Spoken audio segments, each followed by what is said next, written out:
Amém, irmãos? Nós vamos dar continuidade à série de mensagens cujo tema é Surpreendidos pela Alegria. Nós já falamos há alguns domingos sobre alegria e o que nós estamos fazendo em todos esses domingos é ressignificando o termo alegria. O que nós temos como intenção é mais do que meramente ressignificar, nós poderíamos dizer que é cristianizar, ou poderíamos dizer até cristificar o termo alegria, porque é uma perspectiva bíblica sobre a alegria que queremos apresentar aqui aos irmãos. Então nós já falamos sobre a fonte da alegria como sendo o nosso envolvimento com a glória de Deus na terra. É o processo do nosso envolvimento com a glória de Deus que realmente pode nos manter ligados a essa fonte inesgotável de alegria, que, claro, é o próprio Deus. Também falamos aqui na semana passada sobre o sentido da alegria.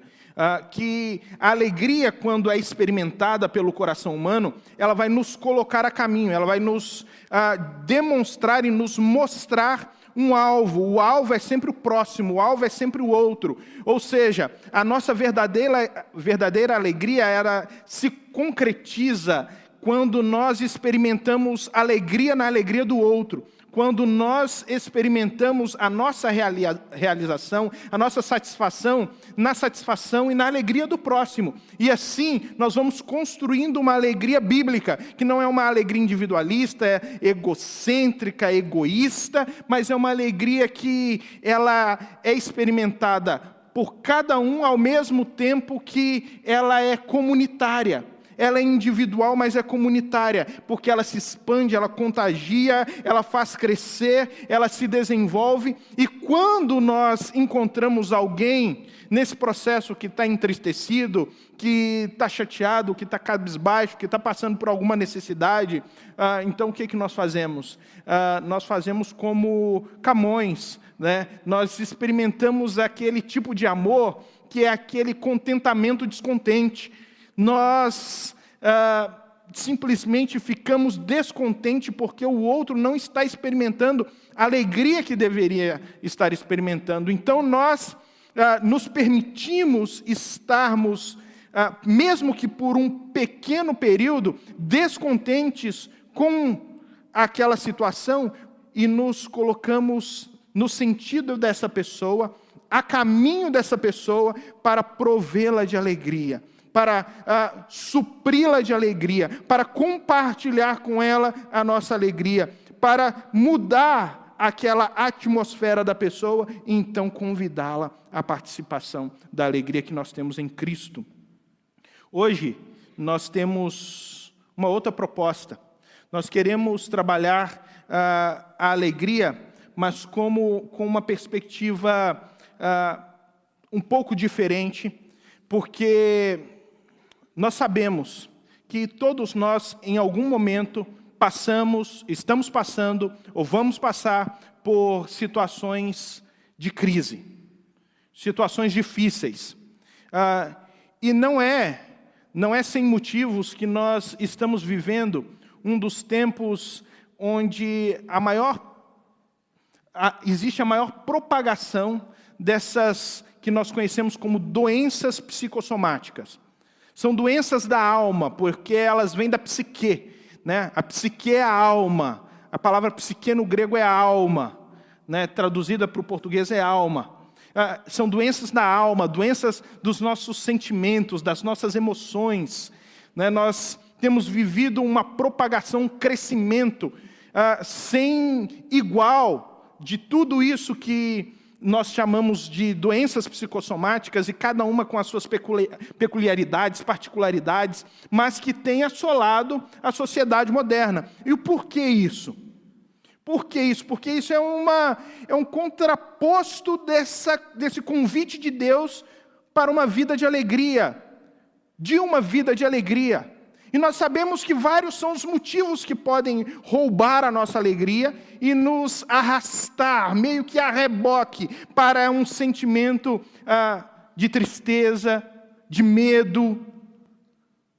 Porque a vida está cheia de experiências de tristeza, experiências de perdas, experiências de sensações que nos atormentam e que trazem medo. Então, nossa tarefa aqui hoje à noite é trabalharmos a necessidade de mantermos a chama acesa. Então nós vamos falar sobre mantendo a chama acesa. Paulo vai falar para Timóteo, na sua segunda carta, que Timóteo precisaria manter a chama acesa. Ele não poderia permitir que a chama fosse apagada. Abra comigo a sua Bíblia em 2 Timóteo, capítulo 1, versículo 5. 2 Timóteo, capítulo 1, versículo 5.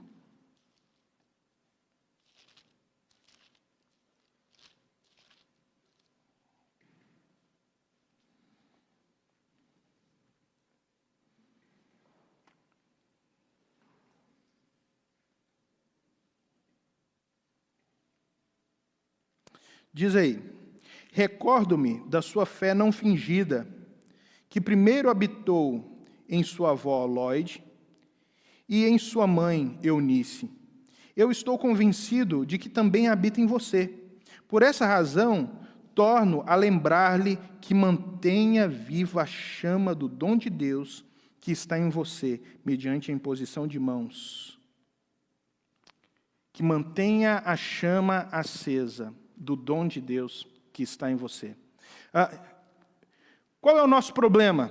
O nosso problema é que muitas coisas, situações, circunstâncias, ou até mesmo pessoas, são capazes de nos trazer a reboque para um outro local que não é o local da alegria, mas o local da tristeza, do desânimo, da depressão. Várias são as circunstâncias que nos provocam ansiedade. E o que é ansiedade? Ansiedade nada mais é do que uma sensação de perda de sentido, de rumo. Você já experimentou aquela experiência que alguém fala com você, você vai atravessar a rua e alguém fala com você, cuidado, você pula para trás, passa um carro, ou você está passando debaixo de alguma coisa e de repente alguém fala, cuidado, você tampa a cabeça e aquela coisa cai do lado. Isso parece automático em cada um de nós. É aquela sensação de proteção. Eu preciso me proteger. Eu não sei de quê, eu não sei como, eu não sei quando, mas eu preciso me proteger. Então o que essa pessoa faz? Ela simplesmente dá um pulo, ela tenta se resguardar de alguma maneira. A ansiedade é quando você não sabe de onde vem. Você simplesmente está sendo atingido por todos os lados e você não tem como se esquivar. Você está sentindo que você está sendo bombardeado por todos os lados. E você não sabe para onde fugir. E de repente você sente que você não pode se resguardar, você não pode se preservar. O sentimento de autopreservação já se foi. E você sente que a única coisa que você está vivendo naquele momento é uma completa insegurança.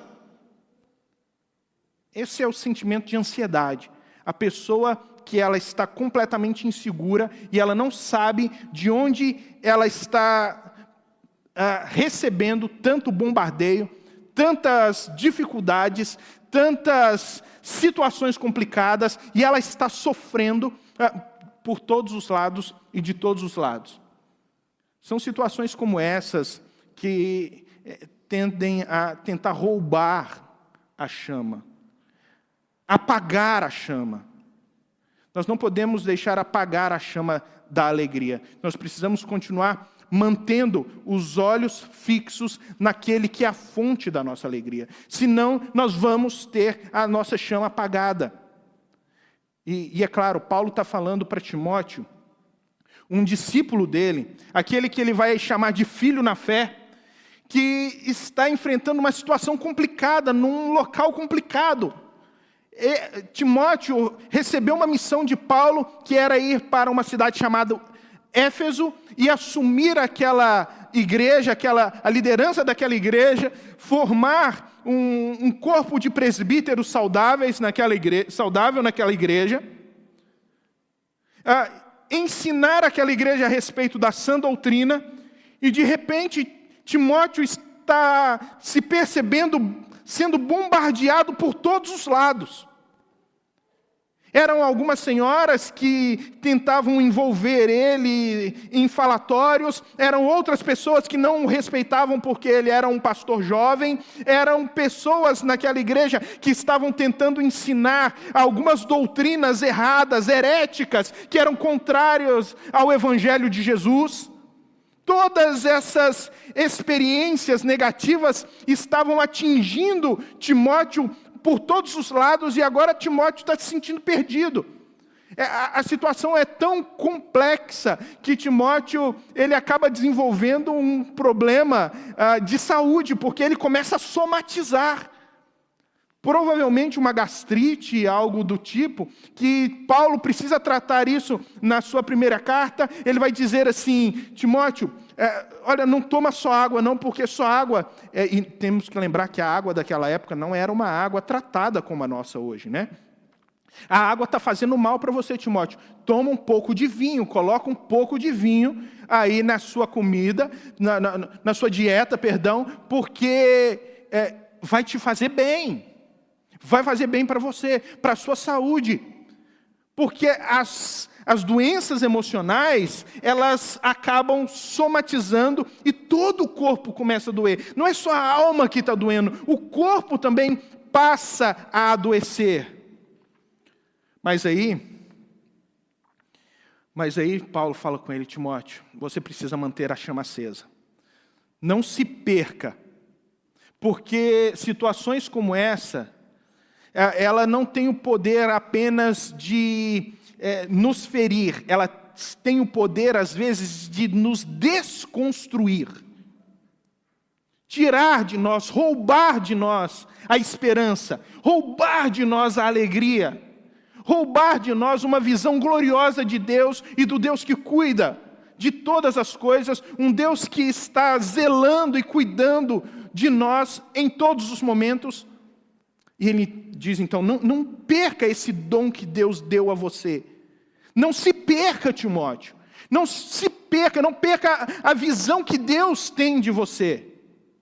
Porque se você perder a visão que Deus tem de você, se você perder o presente de Deus, porque dom é o presente, se você perder aquilo que Deus deu para você, se você perder a glória daquilo que Deus fez por você, de vista, você vai se permitir ser desconstruído por causa da dor, da tristeza.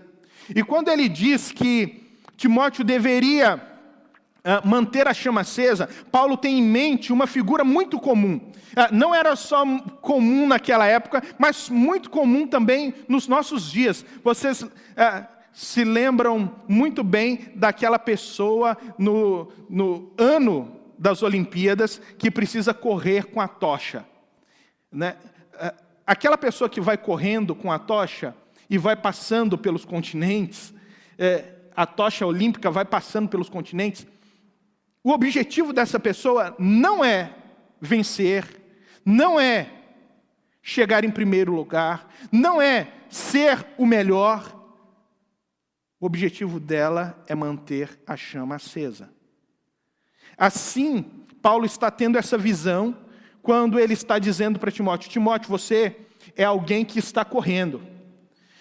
Porque a visão dele era como se as Olimpíadas estivessem sendo organizadas e aquele corredor estivesse saindo do alto da Acrópole, do templo da deusa Artemis, Nike, e saindo dali com a tocha, ele ia correndo até o alto da montanha, na cidade de Olímpia, para acender aquela tocha. O objetivo daquele corredor não era chegar em primeiro lugar, não era ser o melhor, era simplesmente manter a chama acesa.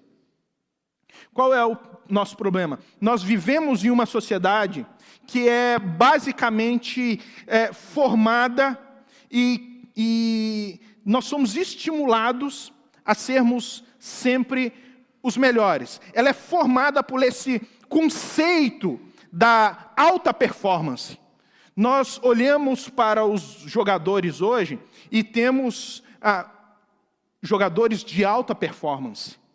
Nós queremos cada vez mais jogadores que se mostram durante os jogos como jogadores de alta performance. Então, às vezes, um telespectador está vendo um jogo e, de repente, aquele jogador dá um passe errado e ele fala assim, mas ganha isso tudo para fazer isso?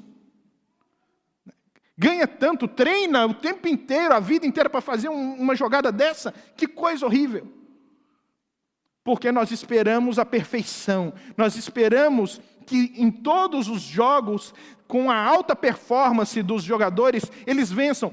Mas não é só isso. A alta performance está estruturada, engendrada em todas as estruturas da nossa sociedade. Eu não estou falando que nós não devemos ser os melhores profissionais possível. Devemos sim. Devemos buscar isso. Mas essa noção, esse conceito de que precisamos ser sempre os melhores, precisamos vencer tudo e a todos, precisamos ser superiores em todos os níveis às outras pessoas e precisamos mostrar isso para todos através de uma imagem clara, uma imagem que todos vejam o nosso sucesso, como nós somos bem-sucedidos. Isso é doentio. E nós estamos vivendo uma sociedade que realmente está buscando mais do que ser o melhor para fazer o melhor, é ser o melhor para mostrar que é o melhor, que é melhor. Para mostrar que é melhor, para mostrar que tem. Nós não estamos simplesmente querendo melhorar a nossa performance para melhorar quem somos. Mas nós queremos melhorar a nossa performance para mostrar para as outras pessoas que nós somos superiores a elas. Isso é um grande problema. Por quê? Porque Paulo agora vai começar a trabalhar com Timóteo sobre o que ele deveria fazer, que tipo de homem ele deveria ser, que tipo de pessoa ele deveria ser, que tipo de pastor ele deveria ser, e mais, que tipo de ser humano ele deveria ser, para manter a chama acesa. E nós vamos então tentar fazer um panorama daquilo que Paulo ensinou a Timóteo na sua primeira carta, para entendermos que tipo de pessoa também nós devemos ser para mantermos a nossa chama acesa. A primeira coisa que Paulo vai dizer a Timóteo é: Timóteo, você quer manter a chama acesa? Tenha fé sincera para manter essa chama acesa. Tenha uma fé sincera. Olha lá, por favor, na primeira carta a Timóteo, no capítulo 1, do versículo 5 a 7. Capítulo 1, versículo 5 a 7. Diz assim, Paulo a Timóteo: o objetivo desta instrução é o amor que procede de um coração puro, de boa consciência e de uma fé sincera. Alguns se desviaram dessas coisas, voltando-se para discussões inúteis, querendo ser mestres da lei, quando não compreendem nem o que dizem, nem as coisas acerca das quais fazem afirmações tão categóricas. Paulo está dizendo para Timóteo: Timóteo, o que realmente vai servir como base agora para aquilo que eu vou passar a ensinar a você, é que você precisa desenvolver uma fé sincera. Você precisa acreditar realmente na pessoa de Jesus e precisa acreditar realmente sobre quem Ele diz que é. Sobre a glória desse Cristo que Ele afirma ter. Você precisa acreditar na sã doutrina e precisa acreditar em tudo aquilo que Cristo nos ensinou, para que realmente isso tenha efeito na sua vida. ele está dizendo para Timóteo, você precisa ter essa fé sincera, que é uma palavra que era usada pelos escultores. Eles queriam, às vezes, construir uma imagem ou fazer uma escultura, e de repente aquele escultor, ele acabava, no processo, estragando a imagem, ou fazendo uma machucadura naquela imagem. E para não fazer o processo todo novamente, porque ele precisava entregar aquela peça, o que ele fazia? Ele camuflava aquele erro. Ele camuflava aquela falha, como? Pegava cera e passava na madeira. E com a cera, ele ia modelando e tampando aquele erro. Tampando toda aquela falha. Então Paulo está dizendo, a sua fé precisa ser sem cera. Sem cera, Timóteo. É uma fé sem cera. É uma fé que mostra as ranhuras, que mostra as falhas, que mostra as dificuldades, que mostra que você é ser humano. Esse é o problema dos cristãos hoje, que a maior parte dos cristãos, eles não estão esquecendo que são cristãos. Eles estão esquecendo que são seres humanos. E que seres humanos, eles têm falhas, e essas falhas precisam ser levadas à presença de Deus, para que Deus possa tratar os seus corações. E que Deus é o único que realmente pode pegar o seu coração quebrado, entristecido, manchado, marcado, e Ele pode restaurar isso diante de todas as dores, e de todas essas cobranças que muitas vezes nós recebemos e não conseguimos lidar muito bem com elas. Deus pode realmente corrigir, consertar e trazer vida para esse coração que está machucado, magoado, entristecido. Nós não precisamos colocar cera na nossa vida, nos apresentando como alegres, apenas mostrando uma felicidade aparente de Facebook, fotos legais, onde você precisa forçar o sorriso para colocar aquela foto no Facebook para que as pessoas acreditem que está tudo bem, quando não está tudo bem. Não é o Facebook que faz a sua família melhorar só porque você colocou uma foto de um momento triste, alegre que vocês tiveram, quando na verdade a vida está sendo construída nas bases da tristeza.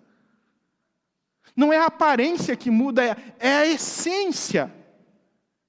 E quem pode mudar realmente toda essa situação essencial da construção mais íntima do ser humano, das construções mais internas, não apenas do nosso coração, mas também das nossas relações, é o Senhor. Porque Ele é o único que faz promessas do tipo, eu vim para que tenham vida e tenham com abundância. Vocês podem estar mortos nas suas emoções, nos seus sentimentos, nas suas esperanças, nas suas expectativas, mas Ele veio para dar vida, para transformar isso, para mudar tudo isso e trazer alegria novamente. É isso que lá no texto, no primeiro texto que nós acabamos de ler, em 2 Timóteo, capítulo 1, versículo 5, Paulo vai atestar, ele vai dizer, Timóteo, você tem uma fé não fingida. Você tem uma fé sincera. Eu sou testemunha disso, Timóteo. Na primeira carta, ele recomenda. Na segunda carta, ele afirma. E essa fé é fruto daquilo que havia na sua avó, e depois foi passada para sua mãe, e agora pode ser percebida em você. Porque fé sincera contamina, fé sincera contagia, fé sincera é passado de pai para filho, porque é um tipo de cosmovisão, é uma maneira de se enxergar o mundo, de se perceber a vida. É uma forma de nós construirmos tudo aquilo que nós chamamos de vida, porque nós construímos nas bases cristãs e de acordo com uma visão de mundo cristã. É aplicando cada promessa, é aplicando cada mandamento, é aplicando cada valor, é aplicando cada princípio da palavra de Deus nas nossas vidas que nós vamos construindo essa fé sincera, acreditando que realmente vale a pena nós vivermos debaixo de uma perspectiva de vida cujo Cristo é a fonte da nossa alegria. Mas em segundo lugar, Paulo vai dizer para Timóteo, a coisa está difícil, estão roubando a sua alegria, a chama está apagando Timóteo. Então aprenda o valor da oração. Olha aí, capítulo 2, versículo 1. Ele vai dizer, portanto, você, meu filho, fortifique-se na graça que há em Cristo Jesus. De 1 Timóteo, capítulo 2, 1 Timóteo, capítulo 2. Antes de tudo, recomendo que se façam súplicas, orações, intercessões e ações de graça por todos os homens, pelos reis e por todos os que exercem autoridade, para que tenhamos uma vida tranquila e pacífica, com toda a piedade e dignidade. Timóteo, você quer que a vida melhore? Aprenda a orar. Aprenda o valor da oração. E aqui, não é só o valor da oração que nós fazemos, mas o valor da oração que fazem por nós. Na sua segunda carta, Paulo vai escrever a Timóteo no capítulo 1. Timóteo, eu não cesso de orar por você. Eu oro por você o tempo inteiro. A oração é algo que realmente nos faz produzir, ou produz em nós sensibilidade espiritual. Sensibilidade para entendermos aquilo que Deus está querendo fazer na nossa vida, naquele momento. Aquilo que Deus está querendo trabalhar na nossa vida, naquele momento. Paulo vai dizer, Timóteo, você precisa aprender a importância da oração, para produzir em nós sensibilidade espiritual sobre uma perspectiva humana caída. E você precisa sofrer as dores da consciência em Deus de que Cristo espera que nós nos arrependamos, às vezes, da nossa condição de egoísmo, da nossa condição de achar que a nossa felicidade vem através da nossa performance, é através daquilo que nós fazemos. A oração vem nos mostrando a cada dia que nós precisamos cada vez mais da graça de Deus. Quando você se coloca de joelhos, você vai percebendo a grandeza de Deus, como Ele é grande, e vai percebendo como você é pequeno. E vai percebendo como esse Deus, Ele cuida de você, e que por mais que você tente controlar as coisas na sua vida, você não tem poder. É aquilo que Jesus vai dizer, olha, qual de vocês pode aumentar 1 metro no caminho da vida de vocês? Ninguém. O dia que chegar a hora da nossa morte, ninguém aumenta 1 metro. Ninguém aumenta 1 centímetro. Ninguém pode impedir o curso da vida, a jornada da vida. Ela segue. A vida não está nas nossas mãos, o tempo não está nas nossas mãos, o tempo não é uma administração nossa, o tempo é um empréstimo que nos é feito. E todas as vezes que estamos diante de Deus, nós entendemos o quanto é importante cada um desses momentos que nós não controlamos, mas que são fruto da graça de Deus para promover alegria. Alegria genuína no nosso coração. Porque nós nos perdemos, irmãos. Nos perdemos muitas vezes nas nossas prioridades. Nos perdendo achando que precisamos nos dedicar tanto para acumular riquezas, para acumular bens, para mostrar às pessoas que somos felizes, que acabamos impedindo a nós mesmos e as pessoas que estão ao nosso redor de experimentarem a verdadeira felicidade. Por quê? Porque nós trocamos tempo com as pessoas por causa de dinheiro. Tempo não paga, dinheiro não paga tempo. Você vai chegar no fim da vida e você vai perceber que você pode ter conquistado um monte de coisa. Você pode ter muitos bens, mas quando você está numa cama de hospital, quando você está nos últimos momentos, a única coisa que você vai pedir é a presença daquela pessoa amada.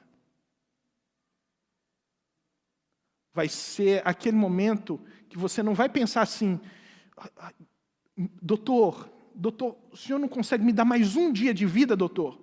Mais um dia de vida? Para quê? Eu preciso fechar o negócio daquele apartamento. Doutor, mais um dia de vida, doutor, só mais um. Para quê? Eu preciso fechar aquele negócio que vai fazer a minha empresa bombar. Doutor, só mais um dia de vida, para que você quer?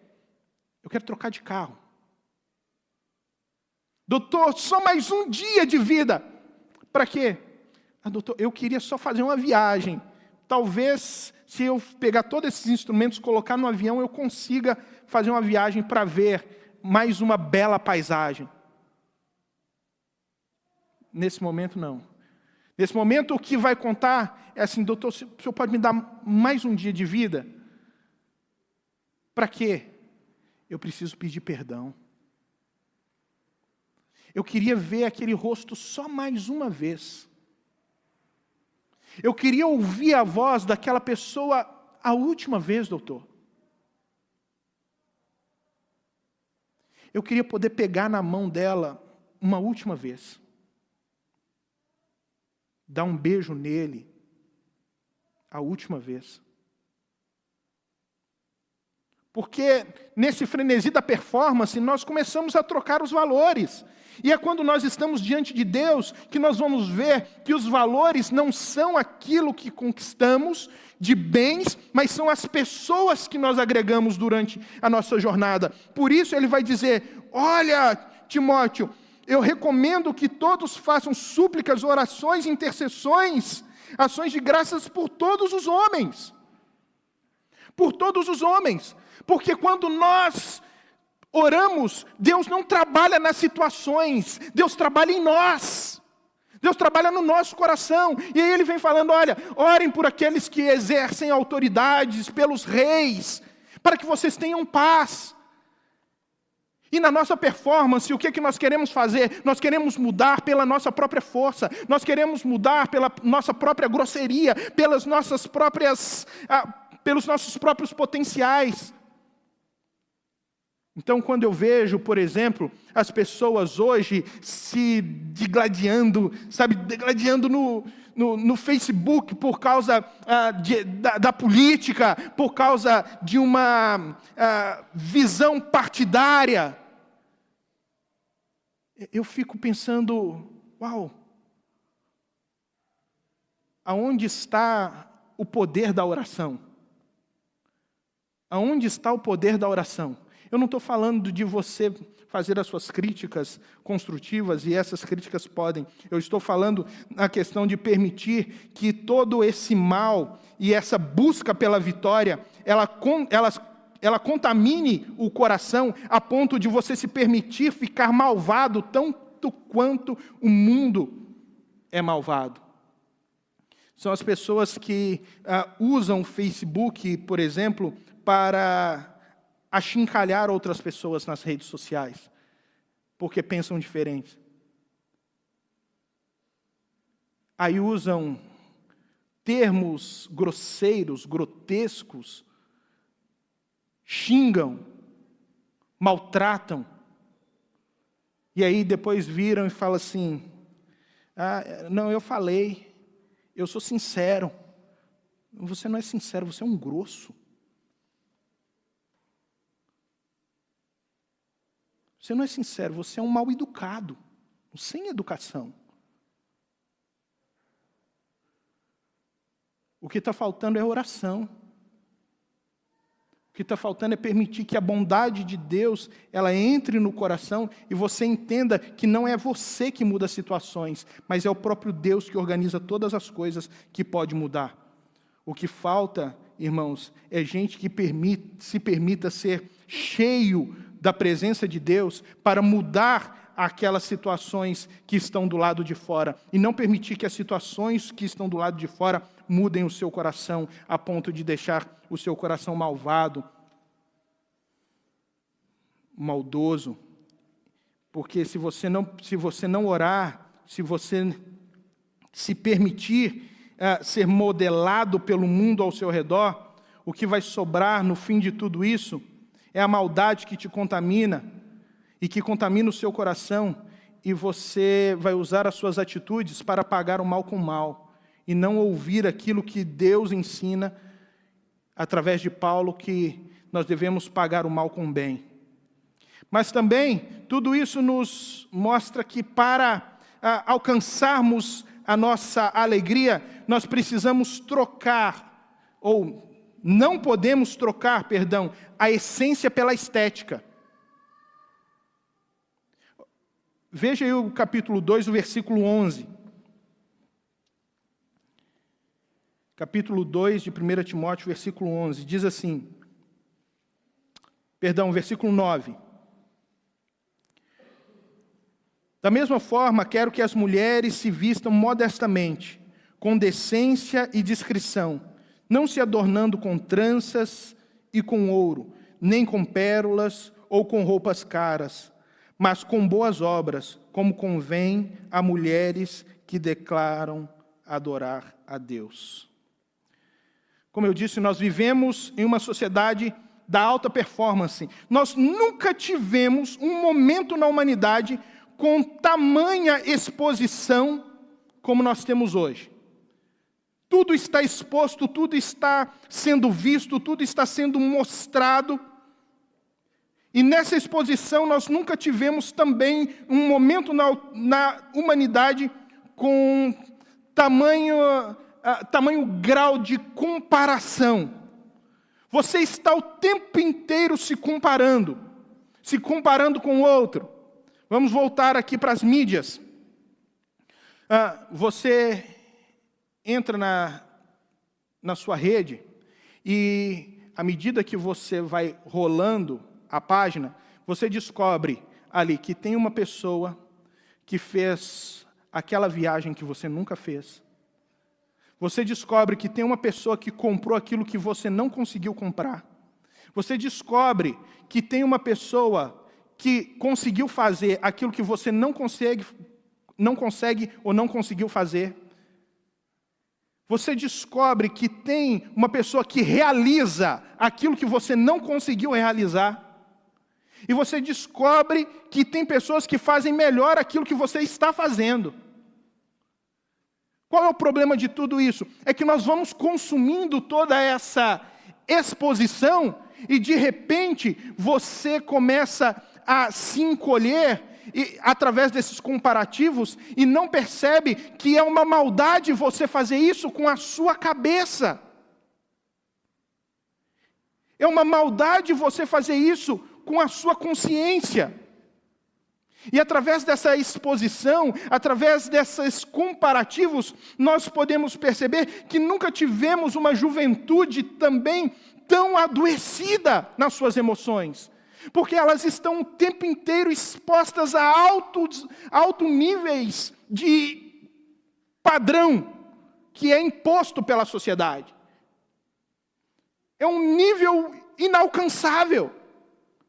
É a menina que se compara o seu corpo com aquelas mulheres construídas da televisão. E se frustram, assumindo cada vez mais todo tipo de doença. Bulimia, anorexia, depressão, ansiedade, transtornos de todos os tipos, porque não alcança aquele padrão imposto pela sociedade. É o jovem que olha para si mesmo diante de todas essas imposições sociais e querendo alcançar o sucesso, o dito sucesso,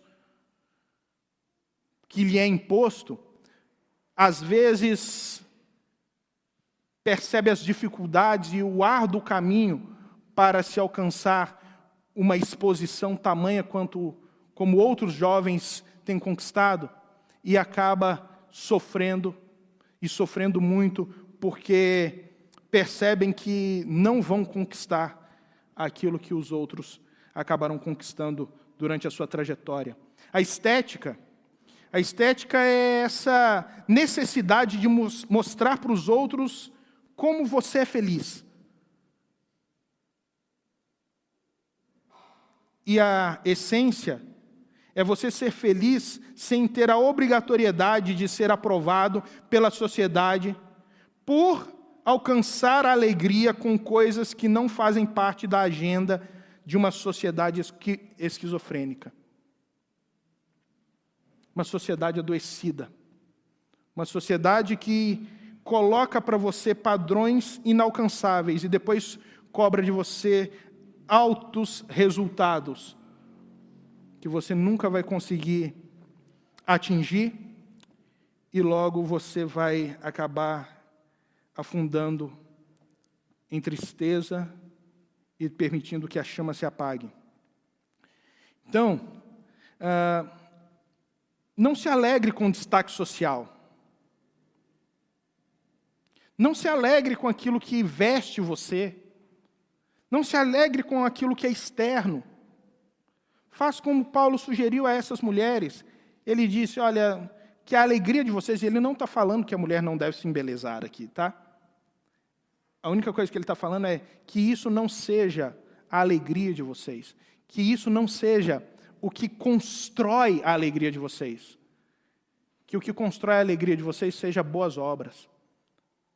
Ele está falando, se alegre com a alegria do outro. Essa é a verdadeira alegria. Essa alegria não passa. Essa alegria não falha. Essa alegria, ela continua. O que ele está dizendo é, se alegre com o outro, na justiça, na solidariedade, na generosidade. Encontre em você coisas que realmente Deus colocou e que pode servir para produzir alegria em outra pessoa. E você vai descobrir o quão alegre você pode ser. E o quanto Deus pode usar a sua vida para abençoar outras pessoas. O texto também vai nos ensinar que devemos usar o dinheiro e não sermos usados por ele. Abra o texto lá em 1 Timóteo capítulo 6, versículo 3.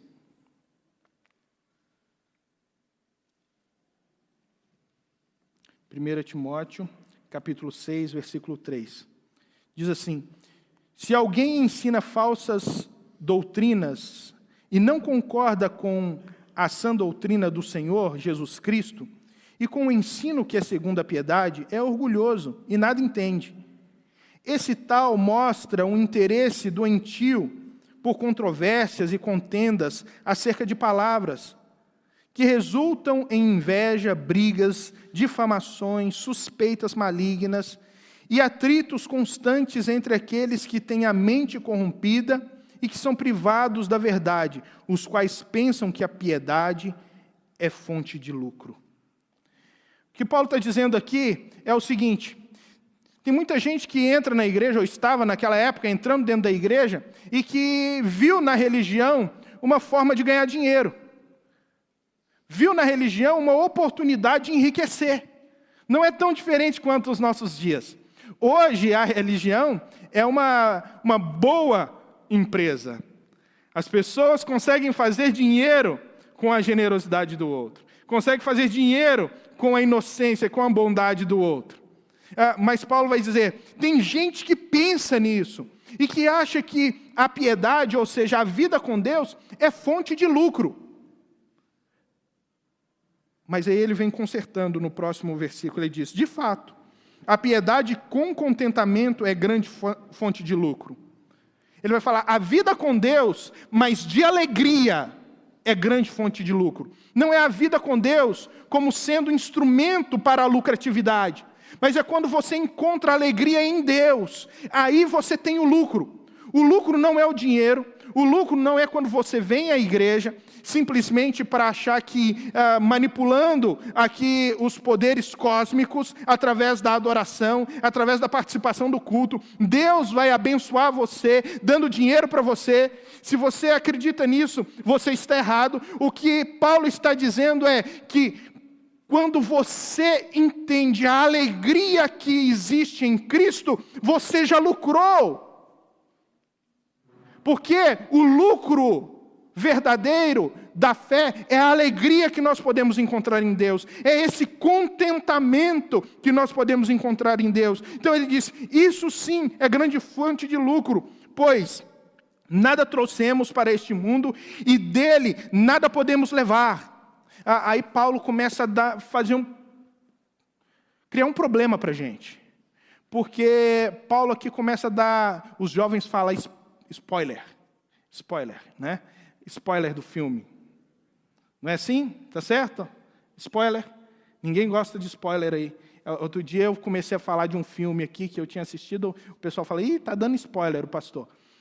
Então, Paulo está dando spoiler também. Spoiler do filme da sua vida. E aí ele começa a falar assim, no fim desse filme, você morre. No fim desse filme você morre. E sabe, caixão não vai com carretinha para você levar os seus bens. No fim do filme você morre e não leva nada. Nada daquilo que você conquistou. Se você acreditou que a sua alegria podia vir dos bens, não pode. No fim do filme, ela não pode gerar nada para você. Não vai acrescentar em nada para você. O que vai acrescentar, de fato, alegria, é quando você entende na vida que o fim do filme, mesmo sendo a morte é apenas a continuidade da alegria que você experimenta aqui em Cristo. No já em Cristo. É só continuidade. Você continua experimentando a alegria, agora em níveis muito mais superiores à sua experiência de jornada espiritual, que agora se encontra verdadeiramente com Cristo ressuscitado e segue pela eternidade, desfrutando desse contentamento que Paulo aqui nos tem ensinado. Por isso ele vai dizer aqui, por isso, tendo o que comer e com que vestir-se, estejamos com isso satisfeitos. Aprenda a ser grato por aquilo que você tem. Aprenda a ver grandeza naquilo que você tem.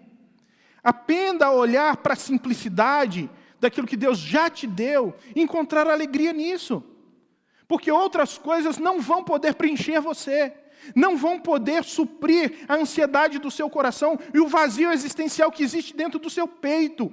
Nenhum bem é capaz de preencher esse buraco. O único que é capaz de preencher esse buraco não é um objeto, mas é uma pessoa, a pessoa de Deus, que pode preencher aquilo que está de vazio no seu coração.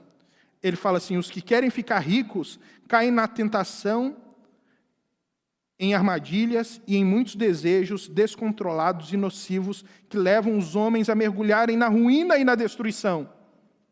Muitos se aplicam na sociedade de hoje, nos dias de hoje, a colocar todo o seu potencial na busca pelo dinheiro, na busca pelo lucro, porque acham que conquistando aquilo eles vão ter de fato alegria. Mas olha o que Paulo diz, se você quer ganhar dinheiro, se o objetivo da sua vida é enriquecer, mais um spoiler, você vai alcançar tristeza. É a única coisa que você vai alcançar na vida, é tristeza. Aqueles que acreditam que a piedade é fonte de lucro, aqueles que acreditam que o lucro é o verdadeiro fim de todas as coisas, vão alcançar tristeza. Olha o que Paulo vai dizer, eles caem em tentação. O dinheiro se apodera da alma das pessoas. Em armadilhas, O que é uma armadilha? É algo falso que aparenta uma aparência, tem uma aparência de coisa boa, mas o objetivo final é aprisionar você. Isso é uma armadilha. Ele vai usar desejos descontrolados. Isso vai fazer com que a sua cabeça pire. Vai fazer com que todos os seus desejos fiquem descontrolados. Com que você não consiga mais controlar as suas emoções, as suas sensações, as suas expectativas, o seu querer. Porque agora a carne, os desejos, a concupiscência, ela toma conta generalizada da maneira como você observa a vida, e você acha que é tendo coisas, e quanto mais coisas você tiver, é que você vai ser feliz, como diz o velho Rockefeller, quando perguntaram para ele quanto de dinheiro era necessário para ser feliz. E ele vai dizer, só um pouquinho mais. Isso é o desejo descontrolado. Nunca tem fim. Nunca tem o suficiente. Nunca se satisfaz. É insatisfação generalizada.